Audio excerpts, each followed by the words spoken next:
As we go through life, the allure of becoming our best selves is often hampered by habits and behaviors that make us less attractive. Why do we sometimes act in ways that turn people off? Could it be that in our desire to connect with others, we unintentionally adopt patterns that make us less attractive? Today, we're going to take a serious look at 5 habits and behaviors that can make you much less attractive.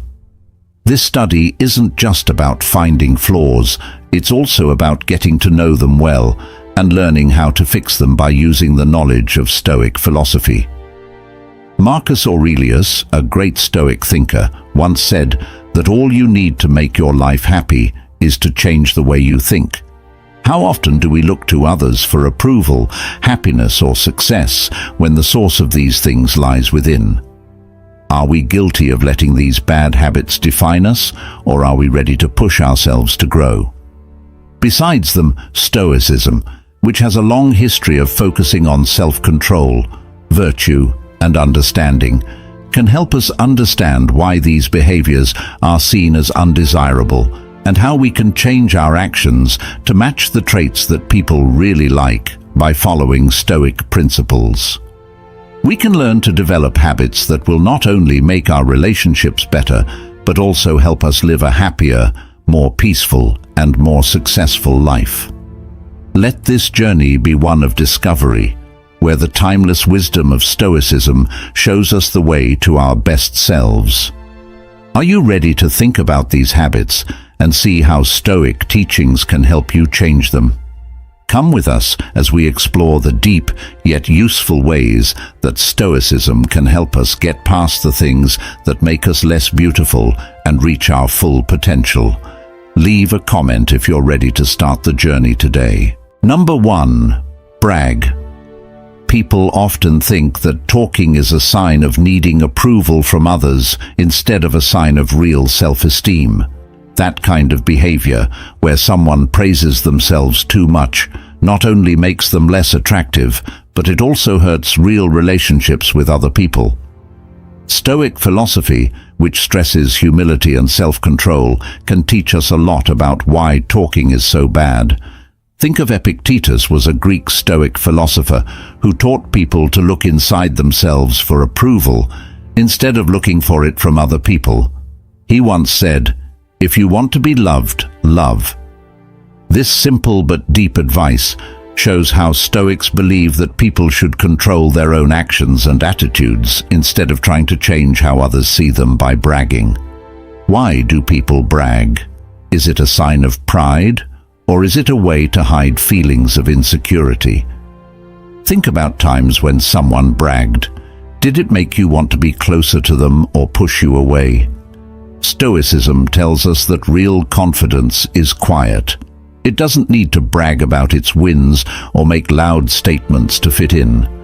Epictetus also said that what counts is not what happens to you, but how you deal with it. This is especially helpful for learning why bragging isn't attractive. It implies a reactive approach to self-esteem that depends a lot on how other people behave, which is hard to predict and usually only shows what's on the surface. Stoicism tells us to take charge of our self-worth by developing virtues like discipline, courage, and humility that don't change based on what other people think. So how can we use this Stoic wisdom to become more attractive not just on the outside, but in a deep and important way? First, recognize your own accomplishments without putting others down. Then, share your wins in a way that includes and values the work of others. Can you remember a time when someone shared their success with humility? How did that make you feel about that person? Marcus Aurelius, a Roman emperor and Stoic philosopher, gave advice that will never go out of style. Being different from the person who hurt you is the best way to get back at them. If someone's bragging has turned you off, choose to be different. Choose humility over arrogance. Choose sharing over boasting. This will not only boost your self-esteem, but it will also earn you respect and admiration from others, Remember that bragging only drowns out the voice of true virtue. Instead of bragging, try stoic humility and think about your daily actions every night. Ask yourself, were my actions today reflective of the virtues I aspire to embody? How can I improve? By giving up bragging and embracing stoic humility, you pave the way for a life full of real relationships and self-respect. This change not only makes you more appealing to others, but it also sets you on the path to happiness and inner peace. Remember that if you want to live a full life, your actions and morals should guide you, not your words. The verb brag means to show off or talk too much about one's accomplishments, skills, belongings, or experiences. It means showing pride or happiness in yourself in a way that might come across as cocky or self-centered. Reason: people often brag to get other people's attention, respect, or approval. To establish dominance, raise one's standing, or make up for feelings of insecurity, this can be done. Effects: bragging once in a while might not hurt anyone, and might even be useful in some social situations. But bragging too much can turn people off and make them angry. It can hurt relationships because it can make other people feel less important or ignored. Instead of talking, people can work on having real self-confidence, being humble, and understanding others. Sharing your accomplishments in a humble and modest way, recognizing others' efforts, and being interested in what they have to say can help build good relationships. Being self-aware. Knowing when to stop talking too much and how it makes you look bad is important. Learning more about yourself and how bragging affects other people can help people improve their relationships and make deeper connections. Bragged about something is a normal thing that many of us do from time to time.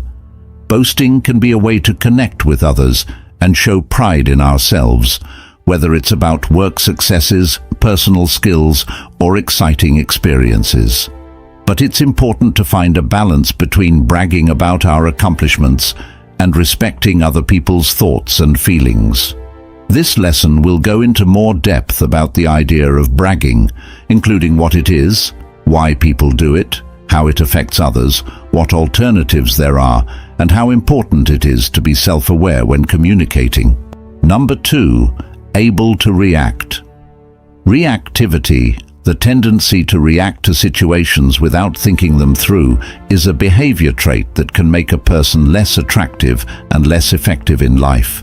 Stoic philosophy, which puts a lot of emphasis on self-control and logic, can help you understand why this trait is bad and how to develop a more calm attitude.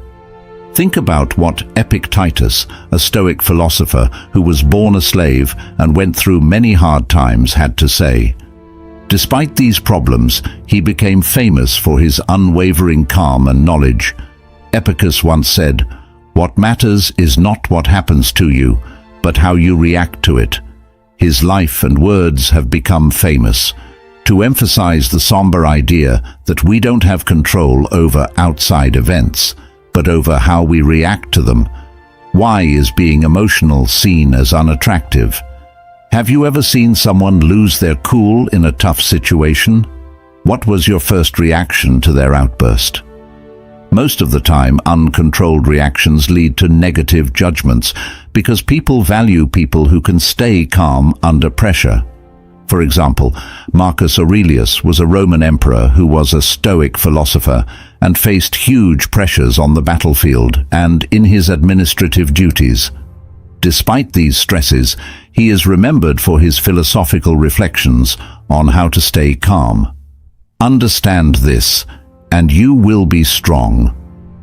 The example of Marcus Aurelius shows that you can win respect and true leadership by staying calm and thoughtful no matter what is going on around you. How can you use these Stoic ideas to make your own life less reactive? Start by paying attention to how you react right away in different situations. What makes you act without thinking? Can you spot patterns? Being Stoic teaches us to think and pause before responding. which is good for our relationships and our self-respect. The Epic of Titus also gives us useful advice. Don't just talk about your philosophy, live it. If you live by a philosophy of calm and reasoned responses, you'll become more attractive and powerful on your own. This method doesn't mean hiding your feelings. Instead, it means controlling them in a way that fits your values and the needs of the situation. Now think about how changing your reaction to something into a reflection could change your life. What if instead of getting angry at something, you responded with understanding? What if instead of acting on a desire right away, you took a moment to think about how it would affect you in the long run? This is how you can become less reactive and more reflective. This change not only makes you more attractive to other people, but it also makes you happier and more successful in your personal goals. Allow this message to hit home for you and strive to be the person who faces problems with a calm and steady heart. Adopting the Stoic practice of reflecting over reacting will not only improve how others see you, but it will also help you live a fuller, happier life. Remember that the goal is not to feel less, but to let your feelings guide your actions less impulsively. By doing this, you embody the wisdom that has made Stoic philosophy a beacon of strength for hundreds of years. How do you deal with reaction in your own life right now? What methods have worked for you? Leave your ideas and stories in the comments section below. We'd love to hear how you use Stoic principles to deal with everyday problems. In a world full of uncertainty and quick changes, being able to respond well is essential for success. Being able to react quickly and correctly can make all the difference, whether you're at work or at home. 1. Adaptability. When you need to react well, you need to be able to change. Accept that things will change and be ready to make changes to your plans or tactics when you need to. Develop an attitude that does well in uncertain situations and sees problems as chances to learn and grow. 2. Situation. Assessment. Carefully look at the situation before you do anything. Get information, think about the choices you have, and imagine what might happen. This way of critical thinking helps people make smart choices even when they are under a lot of stress. 3. Making quick decisions. It's important to think about what's going on, but don't get stuck in analysis paralysis. Especially in places where things move quickly, time is often of the key. Learn how to quickly make choices based on the knowledge you have access to and your own best judgment. 4. Good communication. When responding to events or problems, it's important to communicate in a clear and concise way. Whether you're running a group or working with other people, make sure that information gets across clearly and quickly. This makes it easier for people to work together, clears up confusion, and solves problems quickly. 5. Learn from feedback. After you've responded to a situation, think about what happened. What did well? How could things have been done better? Accept feedback, whether it's good or bad, because it helps you figure out how to behave in the future. To master the skill of being able to respond well, you need to keep learning and getting better. If you can master these 5 points, you'll be better prepared to handle the unexpected turns and twists that life gives you, letting you move with confidence and speed. Number 3. Not having any goals. Desire to. The word ambition makes you think of goals that you want to reach and often go beyond. But what does ambition really mean from a Stoic point of view? This old theory asks us to look at the nature of our drive and peel back the layers of our desires to find their core. Is our ambition just a shadow that wants to be noticed by others, or does it shine as a light that leads us to personal growth and moral living? Being tough, a way of thinking that prizes goodness and self-control. Above all else is a deep re-evaluation of what it means to be ambitious. Stoics like Sena, who lived through the dangerous waters of Roman politics, remind us that real ambition isn't about how high we climb, but how deep we go as a person. Seneca's life and works can help people who are trying to figure out where their own ambitions come from. The tempting allure of power and status, with sharp questions. What good are lots of books and libraries if the owner can't take in even one principle and make it his own? This question forces us to think about whether our goals lead to real knowledge or just become useless possessions that gather dust. When was the last time you really felt satisfied by an accomplishment? Was it the praise from others that made you feel good? Or did you feel better inside knowing that you had grown in some meaningful way?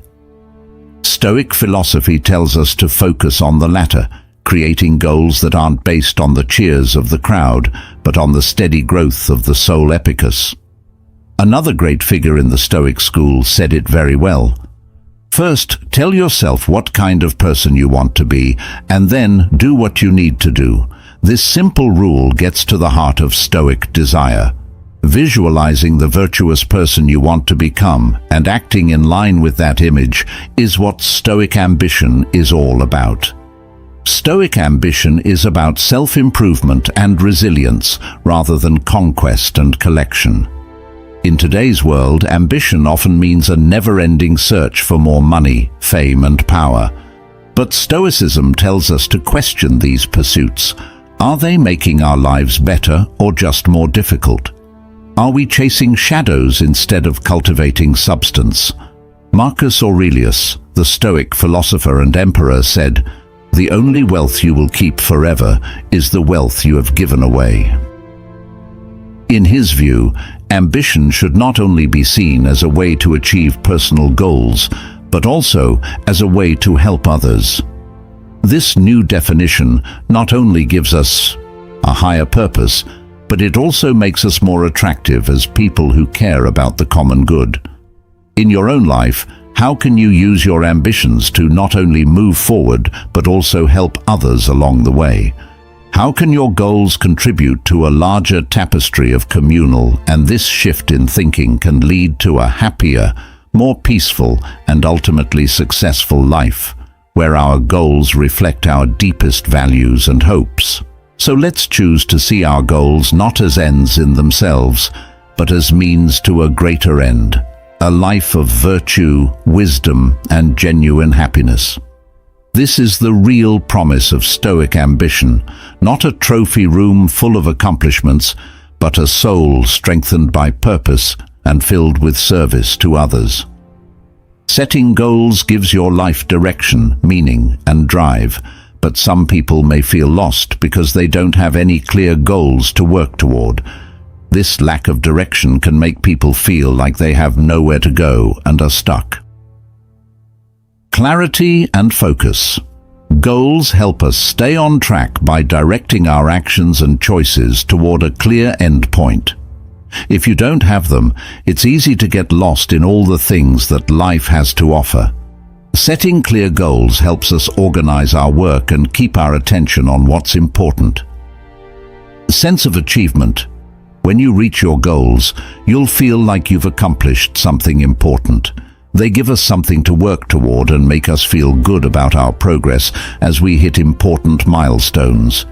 If you don't have goals, you might just drift through life without getting anything done that makes you feel good. Drive and motivation. Setting goals gives you a sense of urgency and makes you want to act. They give us desire and drive, pushing us to get past problems and keep going even when things get hard. It's easy to lose focus and give up when you don't have any goals to work toward. This is called stagnation. Personal growth and development. Setting goals forces us out of our comfort zones, which helps us keep learning and growing. As we work toward our goals, they push us to gain new skills, information, and experiences. If you don't have goals, you might stay in the same place and miss out on chances to grow and improve yourself. Meaning and direction. Goals give us a feeling of direction and purpose in life, leading us to a life that is full and meaningful. They help us have a clear picture of the future we want and plan how to get there. Without goals to guide us, we might feel lost or unsure of how to move forward, which can make us unhappy and disappointed.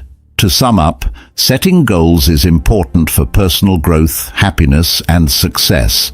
They give us focus, drive, and direction, and they change our lives in important ways. Without goals, we might just float along without a plan, missing out on all the great things that life has to offer. In light of this, it is very important to set clear goals and passionately follow them. Number 4, needing something. How often do we look for other people's support to feel valued or appreciated? This is called neediness, and it can really hurt not only our relationships, but also our personal appeal. Stoic philosophy encourages people to be self-sufficient and emotionally strong. It encourages us to look within for approval, which gives us a sense of independence that is both freeing and attractive. Think about Epicurus, who was born into slavery but rose to become one of the most famous Stoic philosophers. His teachings stress how important it is to rely on oneself for emotional and psychological stability.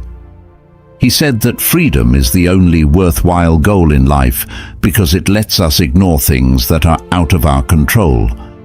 This way of looking at things makes us think about our own tendencies toward neediness. Do we need other people's approval to feel good about ourselves? Are we letting other people decide our happiness? Why is neediness seen as a bad thing? If one person in a relationship depends too much on the other, the dynamics of that relationship are likely to be unbalanced and unhappy. People usually want to connect with people who seem confident and independent rather than emotionally dependent. Seneca's wise words are a powerful reminder that if you really want to get away from the things that bother you, you need to be a different person, not a different place. This statement encourages us to change on the inside instead of looking for approval from others. Instead of seeking approval from others, why not develop our own inner resources? How can you use Stoic ideas to get over your neediness? First, figure out where your self-esteem comes from. Is it mostly based on how other people see you? Or is it mainly based on your own successes and qualities that you recognize and choose for yourself? Seneca's life, which was full of political upheavals, shows us that true stability comes from within by showing us how to keep our ethics and inner peace even when things are uncertain in the outside world. Marcus Aurelius also talks about independence, saying that you are in charge of your own thoughts and not the events that happen around you. Realize this, and you will find strength.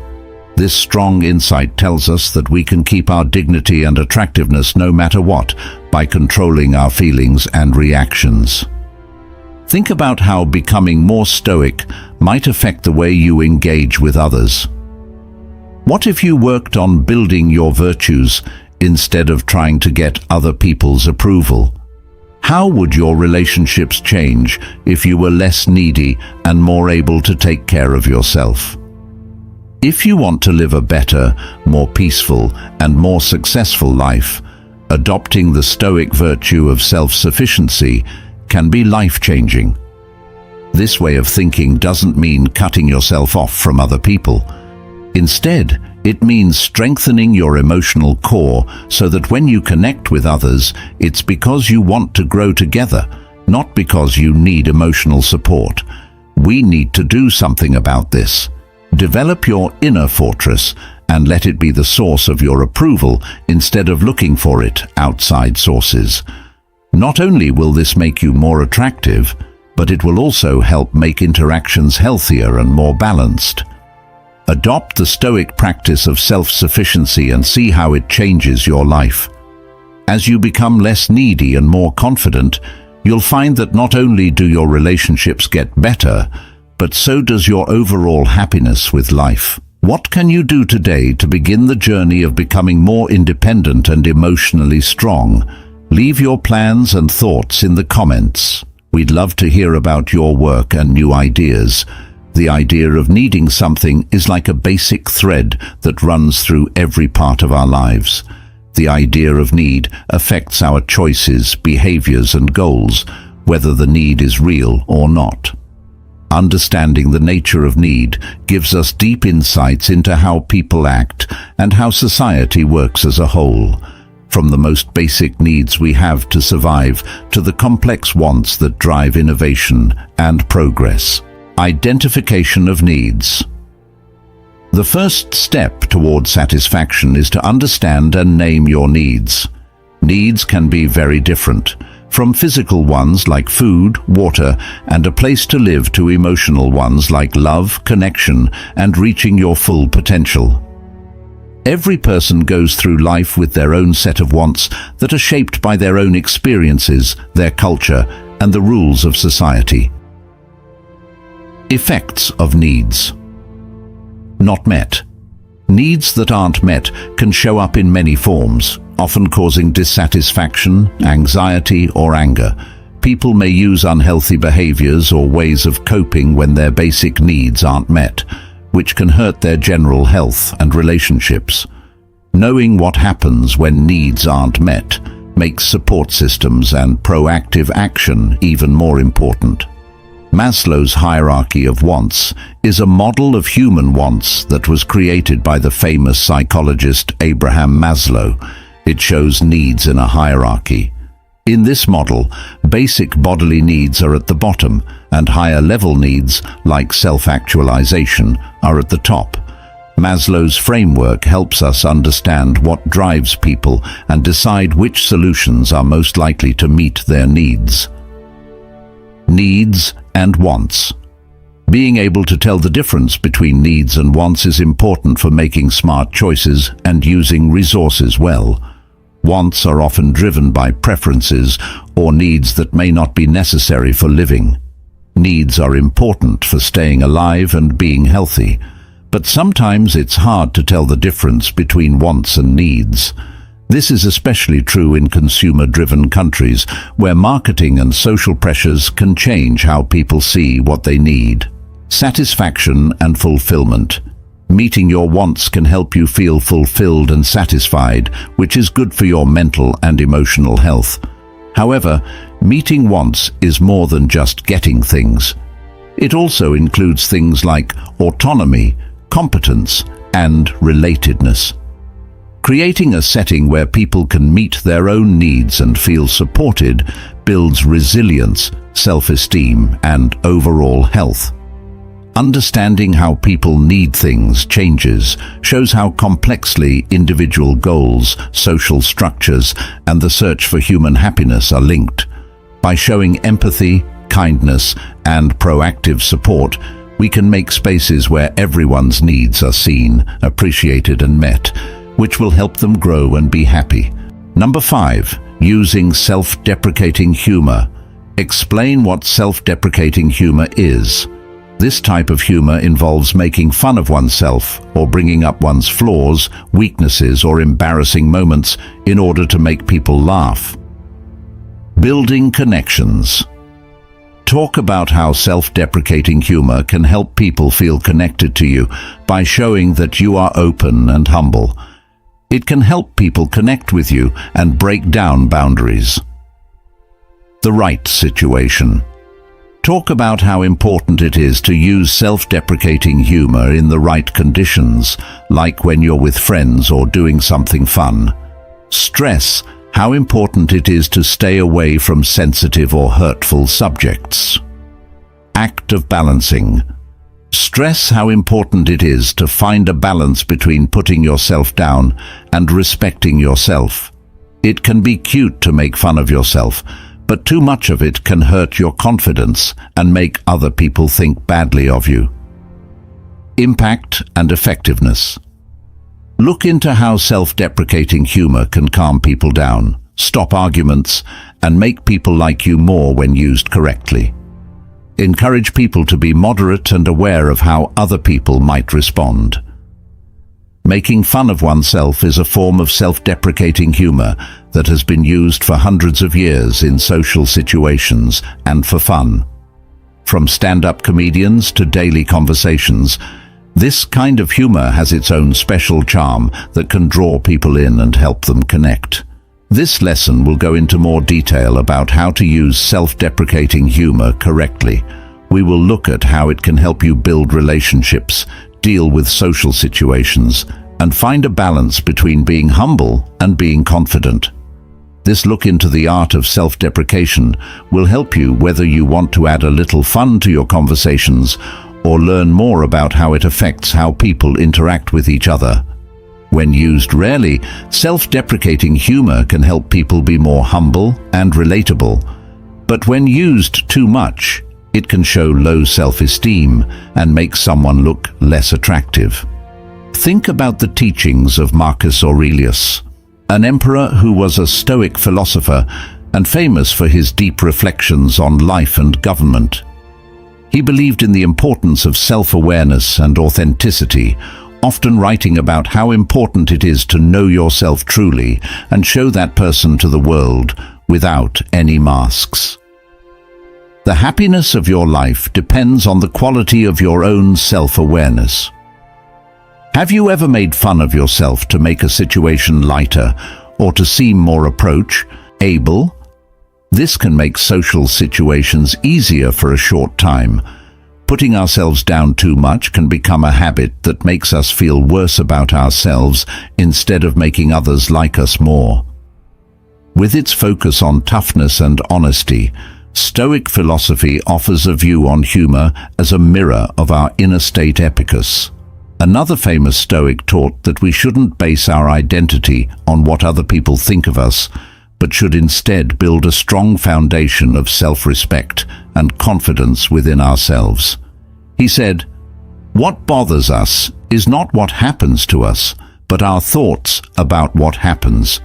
It's important to think about what we're trying to achieve when we use self-deprecating humor. To get a good laugh, we think negative things about ourselves. How can we use Stoic principles to use humor well without hurting our self-worth? First, we need to be aware of what our humor is really for. Is it a shield to hide our real insecurities or a sword to break down social barriers? Getting better at fun. To have style that lifts others instead of bringing them down, you need to be very self-aware and brave enough to be yourself. Think about how changing how you laugh could affect your relationships and how you feel about yourself. What if you focused on funny things that make people laugh at your quirks instead of your flaws? How might this change not only how other people see you, but also how you see yourself? If you want a more satisfying and successful life, think about the Stoic tips on being calm and accepting yourself. Using humor in a healthy way can help you connect with others and build a stronger sense of who you are. This fits with the Stoic goal of living in line with your true nature, which leads to more peace and happiness. We need to do something about this. Think about how you use humor in your everyday life. Try to develop a sense of humor that shows a positive view of yourself and helps people connect with each other in a real way. Don't forget that the goal isn't to hide your fun side, but to make sure it grows in healthy ways. Health-wise and supporting yourself. Adopt the Stoic way of thinking by changing your comedic expressions so that you don't use humor to put yourself down, but as a way to enjoy life's many challenges. Watch how this changes your relationships and your health in general. What are some things you can do today to make your sense of humor more cheerful and upbeat? Please share your thoughts and experiences in the comments. We'd love to hear how you're using Stoic principles to find fun and joy in everyday life as we look at the 5 mistakes we make that make us less attractive. Talk about not having any goals, reacting neediness, and too much self-deprecating comedy. We now know not only what these habits are, but also how they have a big effect on our lives and relationships. Stoic philosophy shows us how to avoid these problems and keep a positive attitude that leads to respect, kindness, and real relationships. Marcus Aurelius once said that the best way to get back at someone who hurt you is to be unlike them. In the context of our talk, this means that getting over behaviors that aren't attractive or helpful pushes us to show virtues that make our relationships and lives better. Each behavior mistake we've talked about is a chance to develop traits like humility, purposefulness, calmness, self-sufficiency, and a healthy sense of self-worth. Let us take these lessons to heart and use Stoic wisdom to change not only how other people see us, but also how we see ourselves as we try for a life full of peace, happiness, and kindness. Don't forget that the journey starts when we want to make changes in our interactions. We must first make changes in ourselves. Follow these Stoic rules every day and see how your life changes. Join the conversation and tell us how you're using these ideas in your own life. Let's build a community that values growth and virtue. If you find this chat deep and useful, please click the like button.